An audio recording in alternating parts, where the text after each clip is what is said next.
प्यारे बच्चों, jetty academy में आप लोग का स्वागत है ना। तो प्यारे बच्चों, मैं जो है पिछले वीडियो में क्लास 11th का जो है सेट्स के बारे में कुछ बताया था, उसका इंट्रोडक्शन करवाया था। ठीक है, तो मैं आप लोग को बताने जा रहा हूं प्यारे बच्चों कि सेट्स का कुछ एग्जाम्पल है और कुछ सॉल्यूशन है, प्रॉब्लम है। तो सेट्स को, क्योंकि सेट्स मैथमेटिक्स का पहला चैप्टर है, ठीक है, और बढ़िया से आप लोग को पढ़ाने का काम करेंगे, उसके लिए आप टेंशन नहीं लीजिए, बेफिक्र रहिए। ठीक है, बारी बारी से सारे चीज को मैं सॉल्यूशन कर करके आप लोग को बताने का काम करूंगा, है ना। तो चलिए आगे चलते हैं। सेट्स के बारे में कुछ एग्जाम्पल है, उसको मैं सॉल्यूशन करूंगा। ठीक है, तो चलिए आप चलते हैं।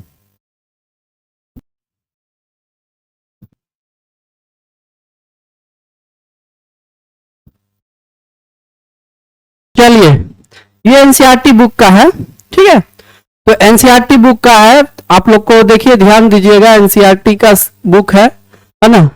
तो एनसीईआरटी बुक का प्रॉब्लम है, दिया हुआ है प्यारे बच्चों, उदाहरण है ना, एग्जाम्पल क्वेश्चन है। ठीक है, तो दिया हुआ है उदाहरण समुच्च ए बराबर 1 4 9 16 यानी 10 आगे भी कि समुच्च निर्माण विधि रूप में लिखे, समुच्च निर्माण रूप में, है ना।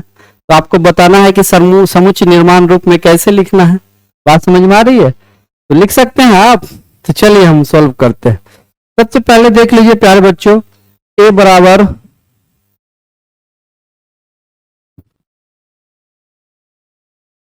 बराबर दिया हुआ है ना, 1 4 9 16 25, है ना। उसके बाद डैश डैश डैश। देख लीजिए, यहां ध्यान दीजिएगा। तो ए बराबर, इसका सॉल्यूशन करते हैं हम। क्या करते हैं बाबू? सॉल्यूशन करते हैं। तो सॉल्यूशन करने के लिए देखिए, x सच दैट x है ना इक्वल टू n स्क्वायर, यानी देख लीजिए सबका वर्ग है। क्या है बाबू? वर्ग है ना। 1 1 4 9 16 25, तो टोटल का वर्ग बना हुआ है। क्या बना हुआ? वर्ग। तो इसी तरीका से देखिए, इसलिए x सच दैट, आपको देखिए बहुत सारा चीज बता चुके थे। ये जो आपको दिखता है, ये सच डेट कहलाता, सच डेट, है ना। इसको क्या कहते हैं? सच डेट कहते हैं। बात समझ में आ रही है बाबू? अब चलिए, एक्स सच डेट एक्स एन स्क्वायर, है ना। एन स्क्वायर का मतलब इसलिए दिए कि एन बराबर, मान लीजिए सपोर्ट डेट 1 रखेंगे, तो 1 का एन स्क्वायर है, तो 1 का स्क्वायर 1n होगा। फिर 2 रखेंगे, 2 का स्क्वायर 4 होगा। 3 रखेंगे, 3 का स्क्वायर कितना होगा? 9 होगा। बात समझ में आ रही है बाबू? अब चलिए, एक्स सच डेट एक्स, है ना, इक्वल टू एन स्क्वायर, अब बराबर, एक मिनट,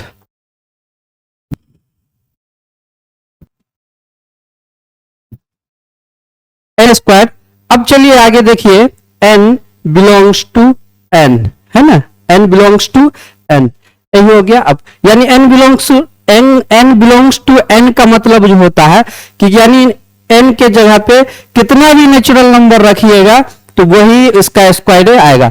अब जैसे 1 रखे बाबू, एन बराबर, देखे अभी बता है ना, एन बराबर 1 रखे तो एन स्क्वायर है, तो 1 का स्क्वायर क्या? 1 हो गया। एन बराबर मान लीजिए 2 रखेंगे, 2 का स्क्वायर कितना हो जाएगा? 4 हो जाएगा। एन बराबर अगर 3 रखेंगे तो 3 का स्क्वायर कितना हो जाएगा? 9 हो जाएगा। बात समझ में आ रही है? इसलिए ये हो गया आपका आंसर, है ना। बात समझ में आई? देखिए, एक मरते और समझने का कोशिश कीजिए। बात समझ में? चलो बढ़िया से सीखिए। तो x such that x n square, n belongs to n, यानी 1 4 n स्क्वायर, इसलिए 1 का स्क्वायर कितना हो जाएगा? 1, 2 का स्क्वायर 4, 3 का स्क्वायर कितना हो जाएगा? 9, और 4 का स्क्वायर कितना हो जाएगा? 16, और उसके बाद 5 का स्क्वायर कितना हो जाएगा? 25 हो जाएगा। बात समझ में आ रही है? इसलिए n बिलोंग्स टू n, यानी और इससे आगे और भी नेचुरल नंबर जितना भी रखते चले जाइएगा, आंसर वही आएगा। इसलिए ये हो गया। ठीक है, चलिए आगे बढ़ते हैं।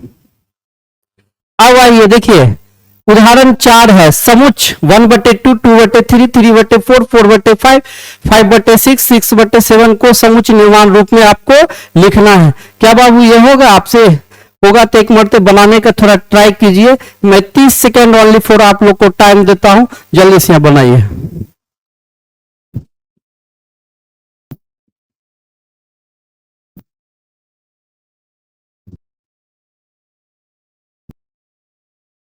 बनेगा।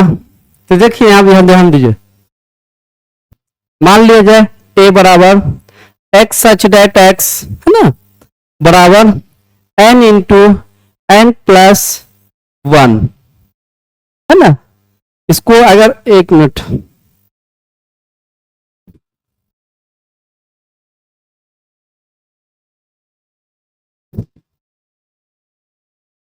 n इंटू n प्लस 1 है ना, कहां तक n बिलोंग्स टू n तक है ना, यानी 1 से लेके कितना तक बता रहा बाबू 6 तक, यही हो गया आंसर, यानी 1 से लेके 6 तक। अब जैसे इसका भी सॉल्यूशन आप लोग समझने का कोशिश कीजिए, बहुत इजी चीज है। अब जैसे x such that x n n बटे n रखे, तो मान लीजिए n बराबर 1 रखे, तो फॉर्मूला n बटे n प्लस 1 है ना जी। अब देखिए 1 प्लस 1 प्लस 1 इक्वल टू 1 बटे 2 आ गया, 1 बटे 2 है आपका। अगर मान लीजिए n बराबर 2 रखेंगे, n बराबर अगर सपोर्ट डेट क्या रखेंगे 2, तो n बटे n प्लस 1 रख देंगे, तो कितना हो जाएगा 2 प्लस 1 यानी 2 बटे कितना हो जाएगा 3 हो जाएगा, 2 बटे 3 है, इसलिए इसको हमको देना पड़ गया। बात समझ में आ रही है, इसलिए नहीं देंगे तो देख लीजिए x such that x n बटे n plus 1 n belongs to n 1 से लेके कितना तक 6 तक है ना, 1 से लेके 6 तक कर दिए, यही आपका हो गया आपका आंसर। बात समझ में आ रही है, चलिए आगे चलते हैं। अब चलिए देखिए ये मिलान करने के लिए है ना उदाहरण वाला प्रॉब्लम है ना, एनसीईआरटी का उदाहरण वाला है, ठीक है। उदाहरण में देखिए बाई और रोस्टर रूप में है वर्णित और प्रत्येक समुच्च का दाई और समुच्च निर्माण रूप में वर्णित है ना। समुच्च से सही मिलान करना है, क्या करना है बाबू, सही मिलान आप लोग को करना है। मिलान देखिए क्या है कि वही रोस्टर फॉर्म में एक तरफ है, एक तरफ जो है निर्माण रूप में है ना, समुच्च निर्माण रूप में है, यानी रोस्टर फॉर्म और सेट बिल्डर फॉर्म में आप लोग को दिया हुआ है, ठीक है। तो चलिए इसको बनाते हैं, क्या आप लोग मिलान कर पाएंगे, अगर मिलान कर पाएंगे तो आप लोग बना के कोशिश कीजिए, ठीक है। 30 सेकंड क्या है, घसने में कोई थोड़ी ज्यादा टाइम लगता है, मिलान कीजिए आप,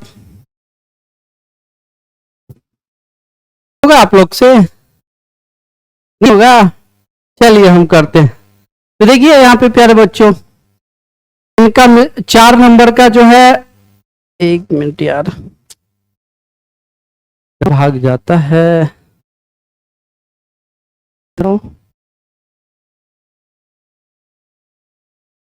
देखिए 4 नंबर का है,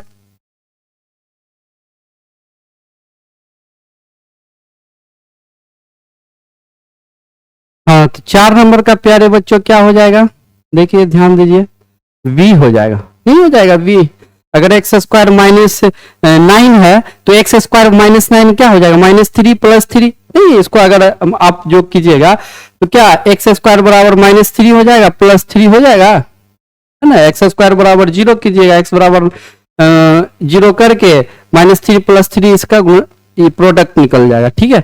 अब देखिए चलिए आगे चलते हैं, यहाँ पे देख लीजिए इसका चलते हैं 1 2 3 4 गायब है ना, 6 9 18, तो इसका एक सच डेट सच एक धन पूर्णांक यानी 18 भाजक है, तो इसका जो हो जाएगा ये हो जाएगा, ठीक है।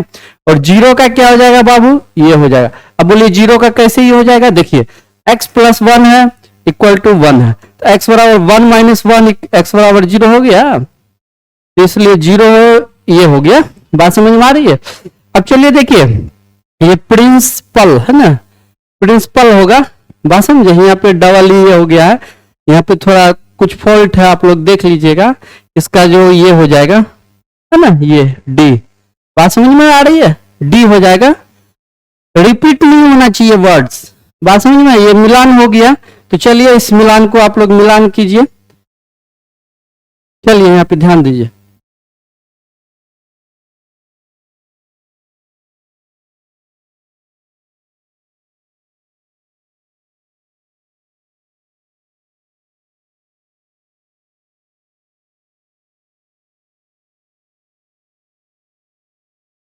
चलिए इसी के साथ एक शायरी हो जाए, ठीक है। तो चलिए यहाँ पे ध्यान दीजिएगा, वो वक्त मिले तो मिलती थी, मैं वक्त निकाल कर मिलता था। वो वक्त मिले तो मिलती थी, मैं वक्त निकाल कर मिलता था। वो किसी काम से मिलती थी, मेरा काम ही मिलना था। तो चलिए आगे ध्यान दीजिएगा। तो जे अक्षर से प्रारंभ होने वाले वर्ष के सभी महीनों का संग्रह। जे अक्षर से, जैसे नहीं होता है जनवरी, फरवरी, मार्च, अप्रैल, मई। तो चलिए यहां ध्यान दीजिए, निम्नलिखित में कौन से समुच्चय है, अपने उत्तर औचित्य बताइए, है ना, अपने हिसाब से बताइए। जे अक्षर से प्रारंभ होने वाले वर्ष के सभी महीनों का संग्रह। जे अक्षर से प्रारंभ होने वाले, है ना, जे अक्षर से प्रारंभ। तो जे अक्षर से कैसे प्रारंभ होगा बाबू, देख लीजिए। अगर जे अक्षर की बात करें तो क्या होता है, यहां देख लीजिए, जनवरी, फरवरी, मार्च, है ना, अप्रैल, मई, जून, जुलाई, अगस्त, सितंबर, अक्टूबर, नवंबर, दिसंबर। अब जे अक्षर से, जे अक्षर एक ही, देखिए यहां तीनों, यही तीनों हो रहा है, बाकी जे से नहीं शुरू हो रहा है, तो इसलिए क्या हो जाएगा, जनवरी, है ना, एक क्या आ रहा है, जुलाई आ रहा है, जुलाई, और फिर एक क्या आ रहा है, जून आ रहा है, जून। ठीक है, यही हो गया आपका आंसर। बात समझ में आ रही है, यही क्या हो गया आपका आंसर, है ना, जे अक्षर से शुरू होने वाला। तो जे अक्षर से क्या शुरू होगा, तो जे अक्षर से जनवरी शुरू होगा, जून शुरू होगा और जुलाई होगा। तो यही तीनों ना होगा, ए बराबर जनवरी, जुलाई और जून, यही हो गया आपका आंसर। ठीक है, कोई दिक्कत, चलिए आगे चलते हैं। चलिए देखिए, भारत के 10 सबसे अधिक प्रतिभाशाली लेखक का संग्रह, है ना, भारत, ये आप अपने बनाइए, ठीक है। भारत के 10 सबसे अधिक प्रतिभाशाली लेखक, है ना, जो बहुत सारा लेखक है, ठीक है। तो ये जो है आपको कोई सा भी लेखक, जैसे मान लीजिए आपको कोई और लेखक, मुंशी प्रेमचंद या जो भी लेखक, राइटर हो, बहुत सारे विभिन्न लेखक है, तो 10 बोल रहा है। 10 का मतलब क्या है कि ये एक लिमिट बोल रहा है, क्या, एक लिमिट में। तो लिमिट में क्या बोल रहा है, तो इसका मतलब यह है सेट होगा, है ना, कि 10 ही बोल रहा है। 10 को काउंट करके लिख दीजिए भाई, 10 का बोल रहा है तो 10 का ही 10 सेट हो जाएगा। तो यह समुच्चय है, क्या है, समुच्चय है। तो चलिए आगे चलते हैं। विश्व के सबसे सर्वश्रेष्ठ 11 बल्लेबाजों का संग्रह, सबसे सर्वश्रेष्ठ, है ना, विश्व के सर्वश्रेष्ठ 11 बल्लेबाजों का संग्रह। तो 11 बल्लेबाजों का जो संग्रह हो जाएगा, यहां ध्यान दीजिएगा। तो 11 मान लिया जाए, 11 बल्लेबाज है, तो मान लीजिए किसी के कुछ और होगा, कोई किसी और को कुछ और होगा, 11 बल्लेबाज, तो इसलिए सेट ये नहीं है, समुच्चय नहीं है। चलिए आगे चलते हैं।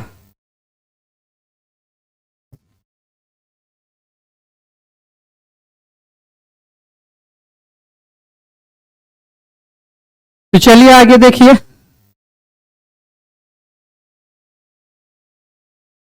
आपकी कक्षा के सभी बालकों का संग्रह। तो एक कक्षा में मान लिया जाए कि 8 बच्चे हैं, तो 8 बच्चे या 7 बच्चे या 6 बच्चे, ठीक है। तो इसमें क्या है कि एक लिमिट हो जाएगा कि हाँ 8 बच्चे हैं। कोई भी अगर सपोज डेट क्लास 4 है ना, क्लास 4, तो क्लास 4 में अगर बोल दिया जाए कि 8 बच्चे हैं, तो 4 आदमी है, जैसे मान लीजिए राम हो गया, रहीम हो गया, है ना, या श्याम हो गया, ठीक है। तो इससे अगर पूछा जाए कि 8, ये कक्षा 4 में कितने बच्चे हैं, तो राम भी बताएगा कि कक्षा 4 में 8 बच्चे। अगर मान लिया जाए रहीम से पूछा जाएगा कि कक्षा 4 में कितने बच्चे हैं, तो रहीम से भी पूछा जाएगा तो रहीम भी बताएगा 8 बच्चे हैं, ठीक है। और उसके बाद मान लिया जाए श्याम से पूछा जाएगा तो श्याम भी बताएगा कितने बच्चे हैं, 8 बच्चे हैं। तो इसका मतलब ये आपकी कक्षा के सभी बालकों का संग्रह ये बता रहा है कि ये समुच्चय होगा। क्या होगा, समुच्चय होगा, ठीक है। चलिए आगे चलते हैं।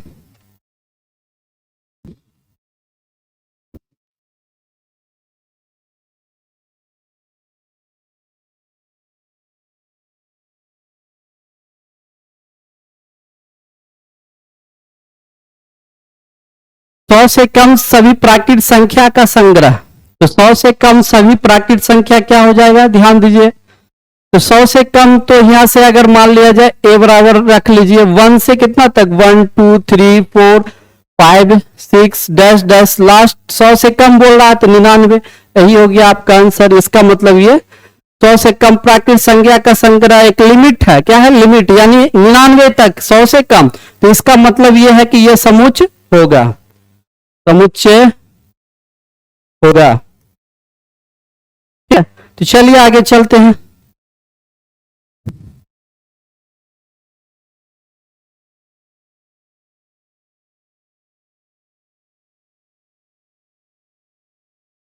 हाँ, तो देखिए यहाँ पे क्या है, लेखक प्रेमचंद द्वारा लिखित उपन्यासों का संग्रह। तो लेखक जो है क्या है, लेखक प्रेमचंद द्वारा। तो प्रेमचंद ने कितनी किताबें लिखी हैं, तो एक लिमिट होगा, 10 लिखी होगी, 12 लिखी होगी। तो ये भी एक समुच्चय है। तो लिखिए बाबू, ये भी एक समुच्चय है। ठीक है, तो चलिए आगे चलते हैं। सभी समपूर्णांकों का संग्रह। तो सभी समपूर्णांक का संग्रह देख लीजिए।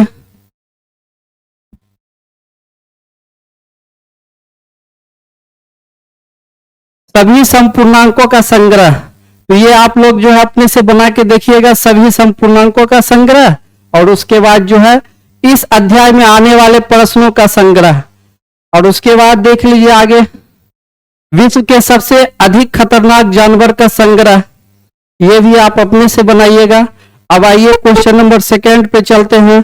कॉन्सेप्ट में क्या बताए थे बाबू, यहां ध्यान दीजिएगा कि बिलोंग्स टू के बारे में बताए थे। क्या चीज के बारे में, बिलोंग्स टू और डज नॉट बिलोंग्स टू, है ना। इसका मतलब ये हो गया, ये अवयव है, अवयव है। और इसका मतलब, और इसका क्या हो गया, ये अवयव नहीं है, अवयव नहीं है। तो इसी चीज को आपको बताना है। ए बराबर देख लीजिए, एलिमेंट है अंदर में 1 2 3 4 5 6 तक है। ठीक है, तो ये बारी बारी से क्वेश्चन को आपको सॉल्यूशन करना है। तो यहाँ पे देख लीजिए, ए बराबर 1 2 3 4 5 तक। तो इसके अंदर वाला जो एलिमेंट कहलाता है, क्या कहलाता है, एलिमेंट या अवयव कहलाता है। ठीक है, तो अंदर वाले देख लीजिए, क्या 5 जो है ए के अंदर एलिमेंट है, तो 5 है यहाँ पे देख लीजिए। तो इसका मतलब ये बिलोंग्स टू, है ना, ये इसके अंदर है बिलोंग्स टू का, यानी दो ही चीज का आपको साइन देना, एक बिलोंग्स टू, एक डज नॉट बिलोंग्स टू, है ना, या अवयव है या नहीं है, इसको आपको बताना है। तो चलिए देखिए, 8 है जी, 8 नहीं है, तो 8 नहीं है तो ये डज नॉट बिलोंग्स टू हो गया। 0 देख लीजिए, 0 है, 0 नहीं है तो ये भी डज नॉट बिलोंग्स टू हो गया। देख लीजिए 4 है, ये बिलोंग्स टू हो गया। 2 है, हाँ 2 है, बिलोंग्स टू हो गया। 10 है, 10 नहीं है, ये डज नॉट बिलोंग्स टू हो गया। ठीक है, तो चलिए ये आपका टोटल जो है 1.1 का पहला क्वेश्चन और दूसरा क्वेश्चन मिला के हम जो है 2 क्वेश्चन सोल्व कर चुके हैं। ठीक है, तो चलिए इसी तरह से बारी बारी से हम आप लोग को 3rd क्वेश्चन 4th क्वेश्चन भी टोटल बना देंगे, बारी बारी से इसका सॉल्यूशन कर देंगे। तो चलिए आज के लिए इतना ही। जय हिंद दोस्तों, जय हिंद।